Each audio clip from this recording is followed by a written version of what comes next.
You know what happens to pretty little girls who think they're too good for guys like us? The words hung in the air of the crowded Starbucks like smoke from a fire about to consume everything. Colt Brennan's voice carried casual menace that came from never facing real consequences, his 6 feet 2 inches frame casting a shadow across the small corner table where 17-year-old Kira Nakamura sat perfectly still. 4 seconds later, the sound that echoed through the coffee shop wasn't the familiar whir of espresso machines or the chatter of afternoon customers. It was the sharp crack of breaking bone followed by the wet thud of 200 pounds of muscle and arrogance meeting tile floor at terminal velocity. Colt Brennan lay sprawled between overturned chairs, his left wrist bent at an angle that made witnesses reach for their phones with shaking hands. But nobody was recording Colt anymore. Every camera, every pair of eyes, every held breath in that Starbucks was focused on the small Asian girl who stood calmly beside the wreckage, dusting coffee grounds off her oversized sweater as if she'd simply knocked over a napkin dispenser. Her dark eyes held no triumph, no fear, no emotion at all. Just the cold calculation of someone who had measured the distance between mercy and justice and found it lacking. 37 minutes earlier, Kira Nakamura had walked into the Meadowbrook Starbucks carrying nothing more dangerous than a worn paperback novel and the kind of invisible loneliness that clung to transfer students like morning fog. She chose the corner table furthest from the counter, positioning herself with her back to the wall in a habit so ingrained she no longer questioned it. The book she opened appeared to be a romance novel, its cover featuring a shirtless man embracing a swooning woman. But beneath the carefully applied dust jacket lay something entirely different: the art of 8 limbs, advanced Muay Thai techniques. Her fingers traced diagrams of elbow strikes and knee combinations while her free hand unconsciously mirrored the movements, her muscle memory recognizing patterns learned in a garage that still smelled of leather and determination. The afternoon crowd flowed around her like water around a stone. She'd perfected this art of invisibility over the past 3 weeks since arriving in Meadowbrook, understanding that new students were either absorbed into the social ecosystem or consumed by it. Her laptop displayed what appeared to be a college application essay, but Kira's attention kept drifting to the notification that blinked insistently in the corner of her screen: an email from Sensei Williams, her father's old training partner, checking in with updates about the dojo and questions about how she was adjusting. She hadn't responded to his last 3 messages, unwilling to admit that adjusting meant hiding, that honoring her mother's wishes meant pretending half of herself didn't exist. The first disruption came at 3:47 p.m. when the front door chimed with the arrival of 4 figures who entered like they owned not just the coffee shop, but the entire town that surrounded it. Colt Brennan led the procession, his varsity letterman jacket announcing his status as Meadowbrook High's basketball captain. Behind him walked Xander Cross, whose expensive clothes and casual arrogance screamed political privilege, followed by Ryder Vale with his phone already positioned for the perfect content shot. Bringing up the rear was Axel Storm, 6 feet of solid muscle wrapped in a perpetual scowl. They moved through the space with the practiced ease of apex predators surveying familiar territory.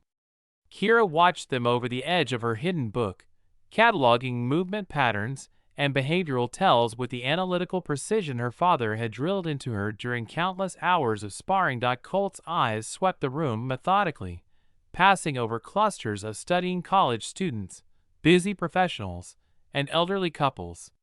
His gaze lingered on each attractive female customer with calculating assessment before moving on, a shark testing the water for the most vulnerable prey. When his attention settled on Kira's corner table, she felt the shift in atmospheric pressure that preceded trouble. She continued reading, or appeared to, while tracking their approach in her peripheral vision.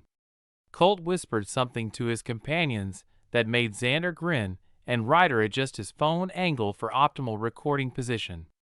Axel cracked his knuckles with deliberate menace. "Well, what do we have here?" Colt announced, his voice pitched to carry just far enough to gather an audience without alerting management. He approached Kira's table with slow, deliberate pace. The mysterious transfer student, all alone with her little romance novel. Kira didn't look up, though her grip on the book's edges tightened imperceptibly.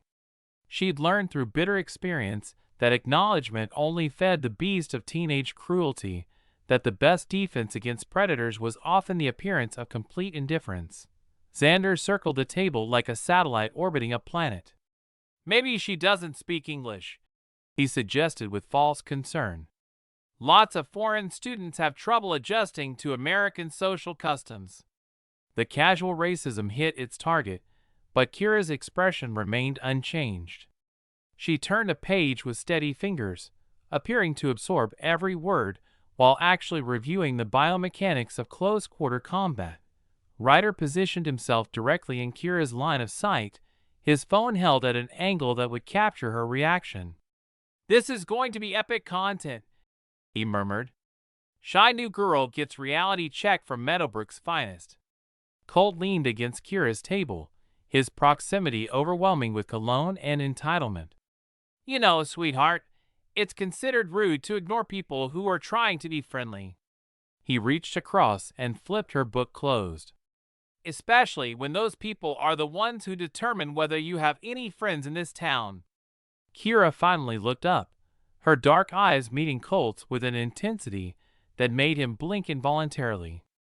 "I'm not looking for friends," she said quietly, her voice carrying despite its softness. Axel stepped closer. "That's good, because girls who think they're too good for people like us don't usually get the friend option anyway." He picked up her laptop without permission. "College applications already? Planning to run away to somewhere else where people don't know what a stuck-up little princess you are?" Kira stood slowly, each movement deliberate and controlled. At 5 feet 4 inches, she appeared dwarfed by the 4 male figures surrounding her table, but her posture carried a confidence that came from understanding exactly how much damage the human body could absorb before ceasing to function. "Please put that down," she said, extending her hand toward the laptop. Xander laughed. "Please? Oh, she's polite too. I bet she says please and thank you while getting her ass kicked in the parking lot." He grabbed the laptop from Axel and held it above his head. "You want this back? Maybe we can work out some kind of arrangement." The suggestion carried implications that made nearby customers shift uncomfortably. Several people pulled out phones, though whether to record potential violence or summon help remained unclear. But Kira didn't reach for the laptop. Instead, she remained perfectly still, her breathing so controlled it appeared she might have stopped entirely. Her hand moved slowly to her backpack, withdrawing a water bottle that she opened and sipped from with deliberate calm. "Last chance," Colt said, stepping closer until he violated every boundary of personal space. "Apologize for being rude, maybe smile pretty for Ryder's camera, and we might let you finish your little study session in peace." Kira set down her water bottle with the precision of someone placing a chess piece. "No," she said simply. The word fell into the tension-filled space like a match into gasoline. "Wrong answer," Colt said, his voice dropping to the register that preceded violence. He reached toward Kira's shoulder, intending to grab and shake her into compliance, but his hand never made contact. What happened next occurred so quickly that most witnesses would require multiple viewings of recorded footage to understand the sequence of events. Kira's movement began as Colt's hand approached, her body shifting with fluid precision that transformed defensive positioning into offensive capability. Her left hand caught his wrist with geometric accuracy, while her right elbow drove upward into his solar plexus with surgical precision. The impact lifted Colt off his feet, all 6 feet 2 inches of basketball-trained muscle folding around the point of contact. His breath exploded from his lungs in a sound somewhere between gasp and scream, while Kira's grip on his wrist twisted with mechanical efficiency. The crack that followed was the sound of bones accepting forces beyond their structural capacity. Colt crashed into the neighboring table, sending chairs and customers scattering. Ceramic mugs shattered against tile floor, while laptops and books flew through the air. Xander lunged forward, with Kira's laptop still clutched in his hands.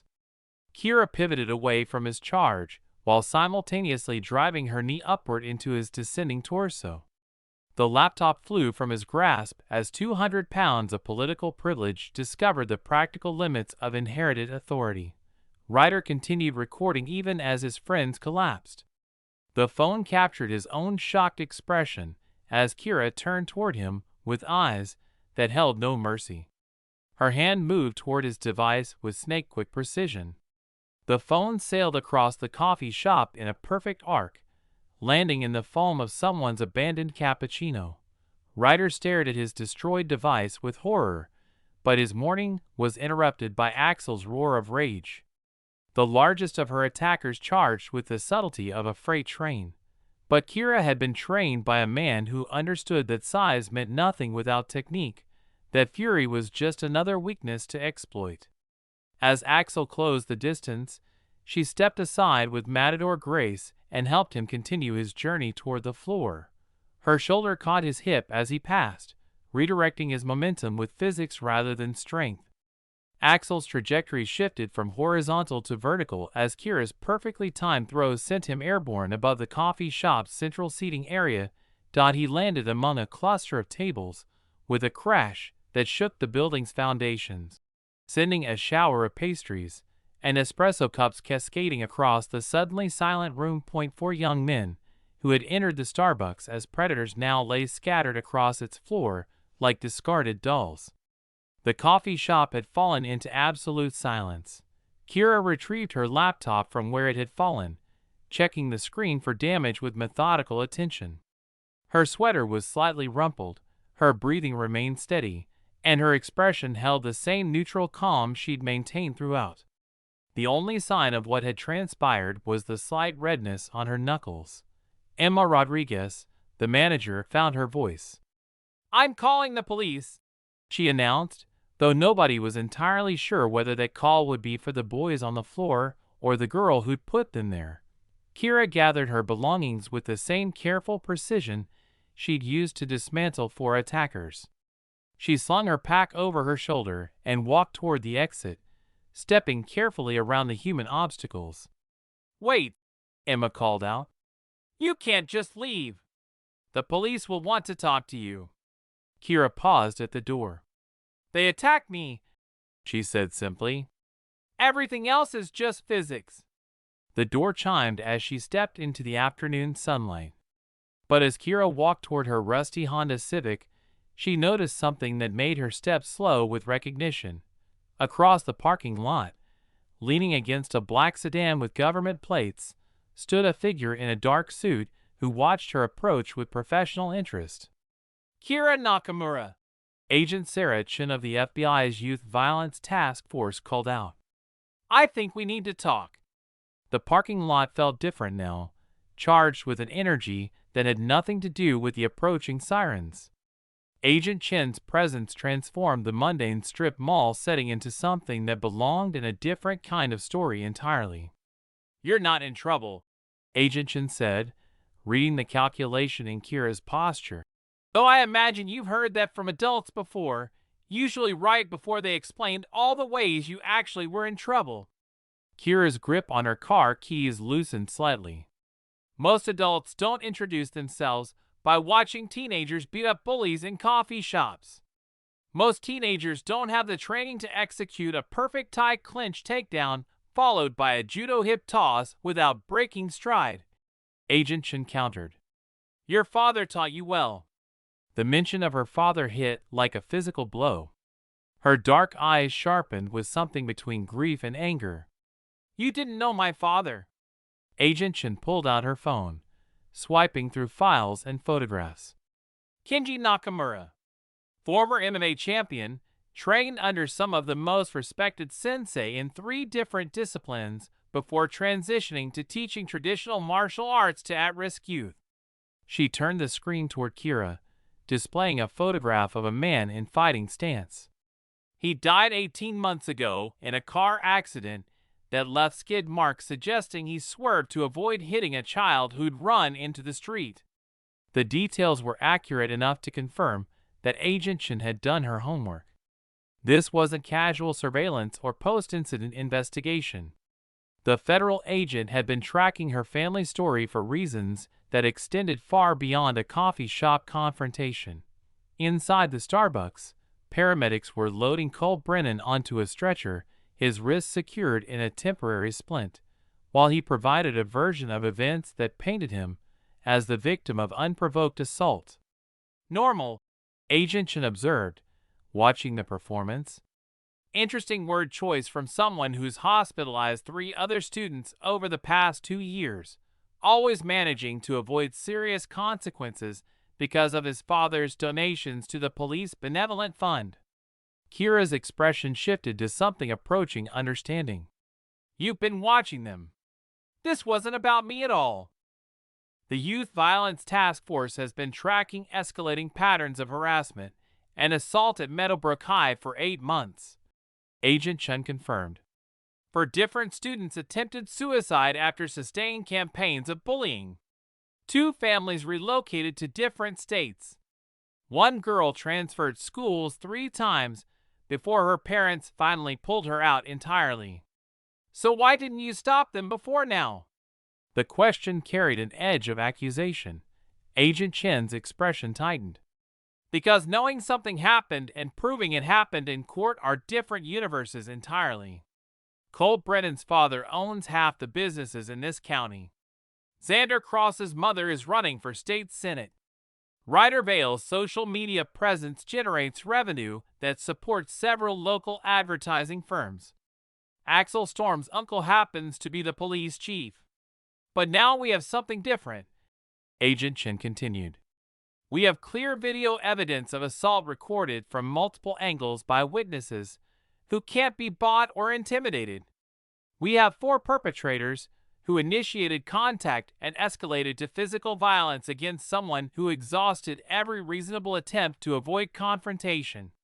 She pulled out a tablet displaying social media feeds updating in real time. More importantly, we have documentation of the aftermath that's already gone viral. Meadowbrook Meltdown is trending alongside Justice Served. The videos have been viewed hundreds of thousands of times in 30 minutes. One particular video had garnered over 1 million views, shot from an angle that captured Kira's calm demeanor throughout, her repeated attempts to disengage, and the precise moment when Colt reached across the line from harassment into assault. They're already reaching out, Agent Chen said, switching screens to show message requests flooding Kira's social media accounts.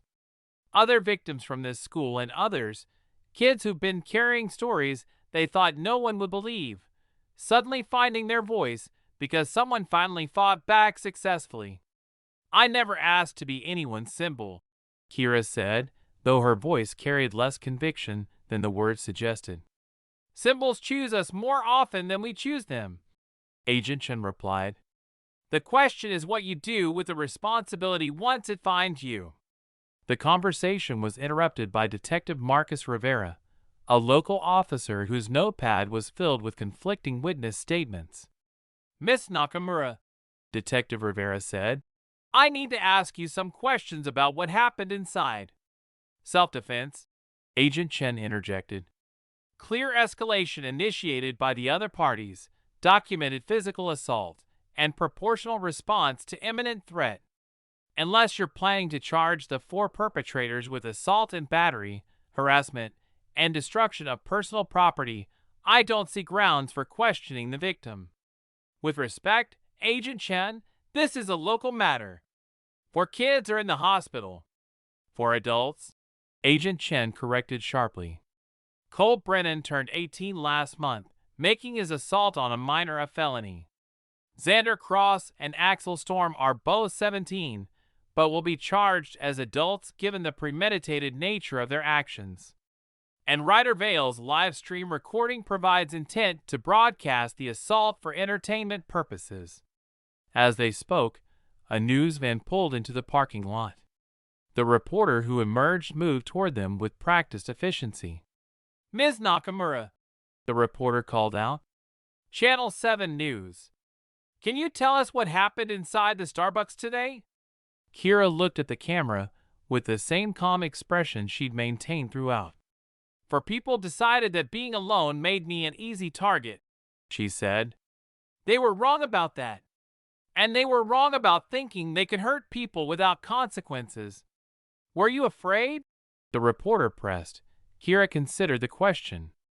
"I was afraid of becoming someone my father wouldn't recognize. He taught me that strength without restraint was just another form of bullying. That knowing how to hurt people meant understanding when not to hurt them. Today I learned that sometimes restraint looks like making sure bullies understand they're not as powerful as they think they are." As Kira drove away from the Starbucks, she noticed a black motorcycle following at a careful distance. The bike maintained perfect spacing through 3 turns before disappearing into traffic, but not before she glimpsed something that made her heart race. The rider's helmet bore a small decal, a stylized phoenix rising from flames, marking membership in an underground martial arts organization she recognized from her father's private papers. Her phone buzzed with a text from an unknown number. The message contained only coordinates and a timestamp for midnight 3 days from now. Attached was a photograph that made everything else fade into insignificance. Her father, much younger, standing in fighting stance beside other martial artists. In the background hung a banner displaying the same phoenix symbol. Below the photograph, "Your father's students remember. It's time to finish what he started." Kira pulled over to study the message. Her father had taught her to fight with honor, but apparently he'd also been part of something larger, something that had been waiting for the right moment to resurface. The viral video hadn't just exposed their pattern of cruelty or inspired other victims. It had also served as a signal to people watching from shadows, waiting to see if Kenji Nakamura's daughter had inherited more than just his fighting technique. Her phone buzzed again, this one from Agent Shin. "Whatever invitation you just received, remember that some doors can't be closed once they're opened." Kira looked at the coordinates on her screen, then at the photograph of her father surrounded by warriors, whose purpose she was only beginning to understand. 3 days until midnight. As she pulled back into traffic and headed home, Kira already knew what choice she would make. Some legacies were too important to abandon, and some fights were too necessary to avoid, regardless of the cost.